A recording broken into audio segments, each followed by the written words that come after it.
Morning మనకి ముద్దాయికి వెళ్ళి మనం డోర్ బ్రేక్ చేసి చూసినప్పుడు ముద్దాయి అండ్ పక్కనే డ్రమ్లోని చనిపోయిన పాప కూడా శవం కూడా లభ్యమైంది.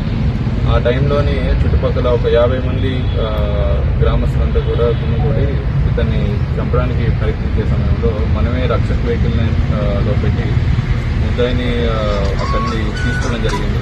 మళ్ళీ అక్కడ లా అండ్ ఆర్డర్ సిచ్యువేషన్ చాలా హెవీగా డెవలప్ అవడం వల్ల హైవే కూడా బ్లాక్ అవడం వల్ల మనకి ఆ రక్షక్ వెహికల్ స్టాఫ్ని కూడా తిరగడం జరిగింది. అక్కడ ఒక డ్రైవర్ మాత్రమే ఉండడం జరిగింది ముద్దాయితో పాటు. ఆ సమయంలో అతను తప్పించుకొని పారిపోవడం జరిగింది మార్నింగ్ టైం.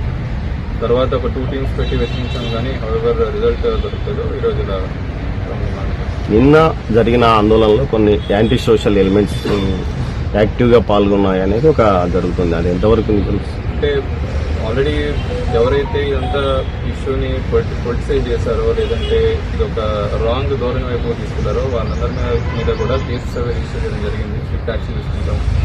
ఏదైతే పాపకి జరిగిన అఫెన్స్ అనేది చాలా దురదృష్టవశాత్తు చింతించాల్సిన క్షణంలో ఇది వాళ్ళ ఓన్ పొలిటికల్ మైలేజ్తో లేదంటే వాళ్ళ ఓన్ ఆర్గనైజేషన్ ఇంట్రెస్ట్ కోసం వాడుకున్న వాళ్ళందరి మీద కూడా మనం కేసు రిజిస్టర్ చేస్తాం. అండ్ స్ట్రిక్ట్ యాక్షన్ కూడా తీసుకుంటాం.